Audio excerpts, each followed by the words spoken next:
Hello everybody, welcome back to the OAG RC. Something a little bit different today. It was recently my birthday. My daughter was looking for a gift for me and she bought me some Lego, but she said, "Daddy, I got you this because it's a radio controlled Lego." And I thought to myself, yeah, that's pretty cool. Thank you, Mini OAG. I'll put this on the channel and show everybody what it's all about. So here we are. What we're going to do is we're going to unbox it, and then I'll do like I suppose a small build series where we'll go through it together, talk about the interesting stuff compared to maybe, you know, a more traditional radio controlled car. We'll talk about some of the similarities, and then we'll have a bit of fun with it and see what it's really capable of. So I'll get it all out of the box and we'll see what's in there. So here we go. Not quite as many parts as in a Tamiya kit. Some tyres, they're quite firm. But nice tread on those. That'd be interesting. Some decals, look. They're quite funky. They remind me of some of the 80s decals that we got on our RCs. They're groovy. We've got a manual, which if you're familiar with Lego, this will be, you know, a really good manual. Really easy to follow, nice clear steps. That is, I think, some sort of control unit that receives a signal. It's probably got a Bluetooth receiver in and takes some batteries. I think they're double A's that go in the bottom of there. These are the motors, servo type things. So one for the steering and one for the rear gears. Then we've got a big bag of Lego axles and things like that in there, and then another bag that's got the wheels in, the body parts, suspension, and so on. Very, very cool. Okay, I'm going to start building it. Let's have a look and see what we've got to do in step one. There's already some really interesting similarities to building a Tamiya kit, and that is I've already had to open all of the bags like in good old-fashioned Tamiya buggy building style. And I'm hunting around for parts already, which is always a good start. Right, one of my first observations is that if you can build a Tamiya kit, if you can build a Lego kit, you can build a Tamiya kit. Because this is more complicated than building a Tamiya kit. Well, it is for me anyway. You know, so much hunting for bits. I've forgotten building Lego. How difficult it can be to find the right part and make sure you're getting everything in the right place. So, yeah, so far we've built what looks like the sort of front end of the chassis. It's got this little bit here to, you see that? There you go, to hold the cable management in place. And we've mounted up the motor. Well, at least I assume it's the motor, it could be the steering. We shall find out shortly, but it's taking shape. Now, I don't know whether this is what I think it is, but it looks like there's a little ball connector there on the end of that Lego piece. Very cool. Right, let's follow the diagram, get it on. Just like that, we've got some front arms.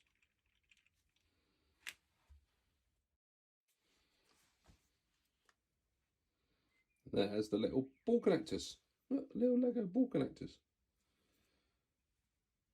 brilliant. Now we've got the Lego equivalent of steering rods. So they look like they clip onto those ball joints there. Look. If I turn it over, we've got what looks like a front end of an RC car. And that bottom bit there is now a servo. Very cool. Right, let's crack on.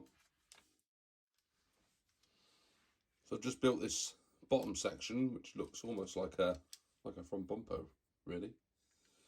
And now we're going on to this bit here, which is putting in what looks to me like some uprights. So they're going to go in there somewhere.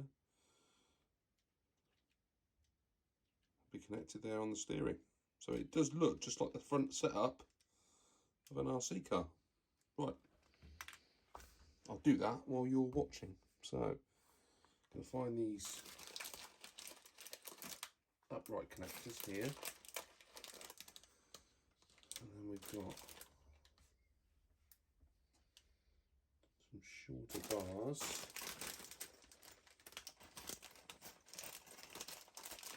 Which I think look a little bit like those. Just like the Tamiya kits, there's a little 1:1 scale down here, so you can check you've got the right part.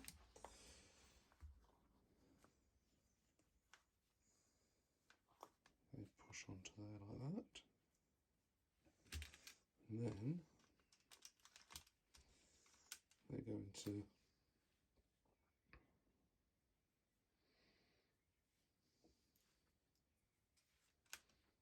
clip in there. 1, 2, 3. There we go.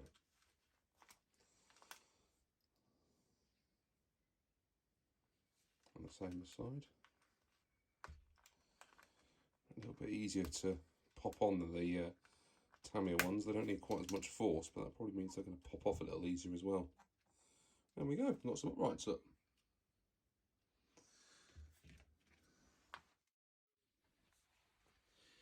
If you understand how a RC car works, this is really easy and simple to put together. So what we've got now, look, there you go. You see how that servo is working there in the middle? Very cool. Just make you wonder how these Lego engineers design these things. The only thing I don't like is this side. See how that droop is just nice and loose? This side, it's a bit stiffer and I can't loosen it up. Yeah, maybe if it doesn't work quite right, we'll slap a bit of grease in there. Right, I'll keep going.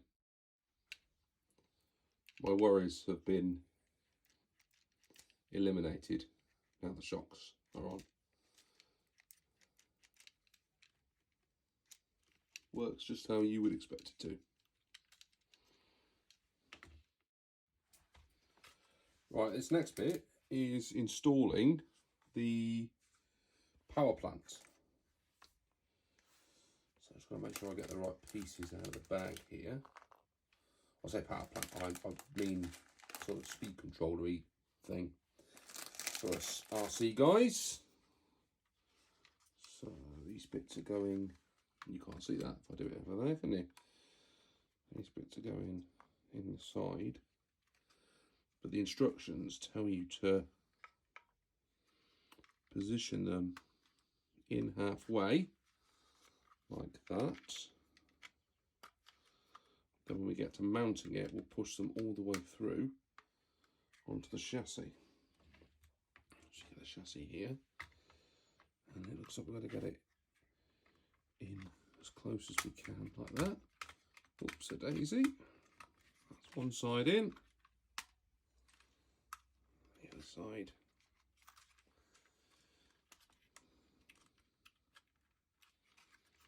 One thing I found is lining everything up can be a little tricky at times. Now I haven't put any batteries in there yet.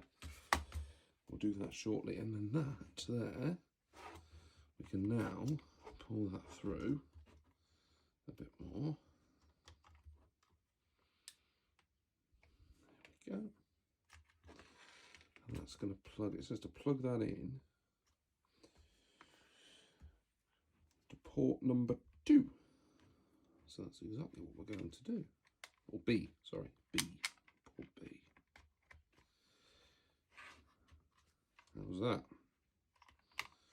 Still got an awful lot of, you guys will know, cable management is not my forte. Even in the Lego world. Right. There we go. Right, I've got to build these 2 little bits up over this side. Oops, a daisy. Sorry about that.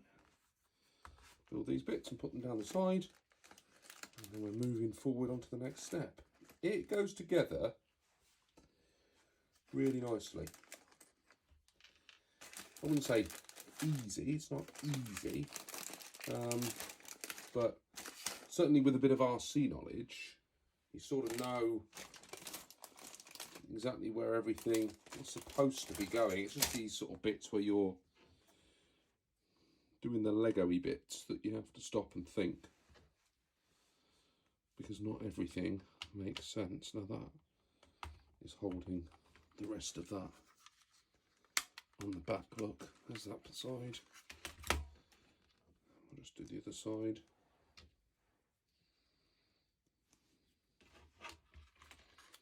And that is our controller mounted. There we go.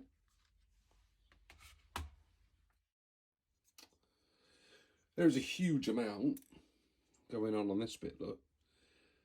So this is now the rear suspension. So this is some sort of rear suspension mount or rear end. I think the gearbox is going to go in here somewhere as well. Just thinking about how, say, a grasshopper works with that sort of floating rear back of the buggy. That's how I think this is going to work, but we'll see if I'm right or wrong as we go. I was wrong. It's the roof section of the buggy, not the, but that is going to go back to some sort of gearbox at the back, I would imagine. I didn't just realise as I was putting this down on the deck, but just like a regular RC car, it's got a kick up at the front. Look at that. Again, great design. The only thing I think is that bit there is probably going to bottom out, but we'll see how we go. So that's where we've got to. Step 60 is building what looks to me like the rear gearbox. I can already see there's some gears actually in there, which is going to be cool. So I will crack on and get started on this bit and show you how we get on. Okay, making some good progress on this back part here. Just noticed I haven't got my other light on. Sorry about that. How unprofessional of a YouTuber like me to not have my light on. So, I made that first section. The reason I've stopped to show you this bit is what we've got here are some cool little differential gears that are going to go into this, which I think is going to work as sort of like a diff. So, what it asks me to do first is to slide one of those gears into there. Then these ones slot down in there like that. Then one goes in top. And this sits then that way around on top of it all and clips in. And what we've just built there, by the looks of it, is a diff. That was very easy, wasn't it? That's definitely easier than building a diff in one of my Tamiya kits. Right, let's put that in and see how it works. So if I turn the axle, you can see the gears and the diff moving around. There we go. That's pretty much finished. The only thing I've noticed is that doesn't spin straight in there. See that? Now, is that because I've busted it? Or is it just there's a little bit of tolerance in it maybe? We will see when I've got it all set up. So we've just built the motor by the looks of it, with a nice big chunky gear on there. And now that is going to slot into this gearbox section somehow. But I'm not going to attempt to do this on the camera because there's an awful lot of points that this could potentially go wrong. So I'm going to do it and then show you what I've done. So, look, the diff is working and that is spinning. We're good. We've created the gearbox. So let's mount that up now onto the buggy. That works really, really well.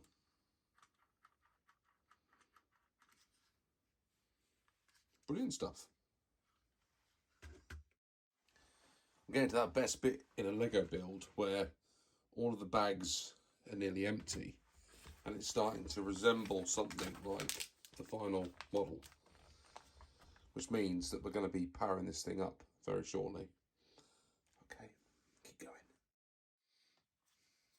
These go on a little bit easier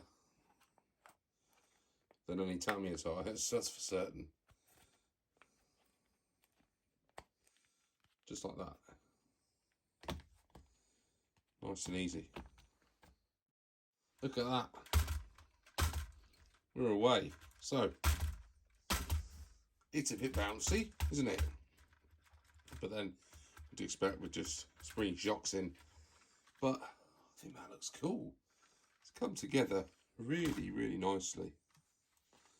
I hope those wheels are going to centre when I turn it on, because they're a bit all over the place at the moment. But because I need the phone to be able to connect it up, I can't show you it running at the minute. But do you agree that it looks pretty cool, doesn't it? It's definitely a fun kit if you're an RC enthusiast like me. It's not that taxing once you get into it. I think it's a bit overwhelming at first when you get all the bits out. You think, crikey, there's a lot of parts here.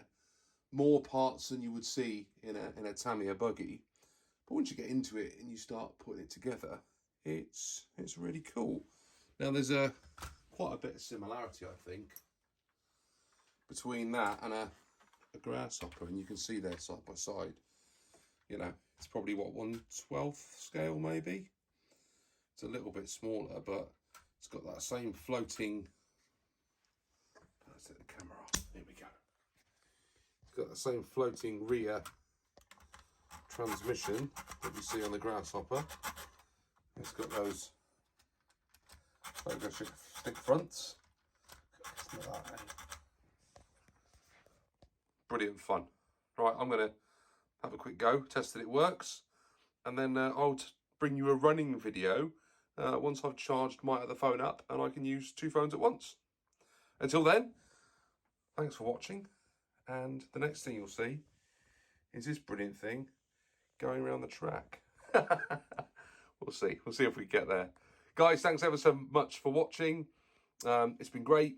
Please give me a thumbs up. Subscribe if you've enjoyed the content. If you want to see loads more of RC content, please subscribe to the channel. And whatever you do, make sure you have some fun. Until next time, see you guys.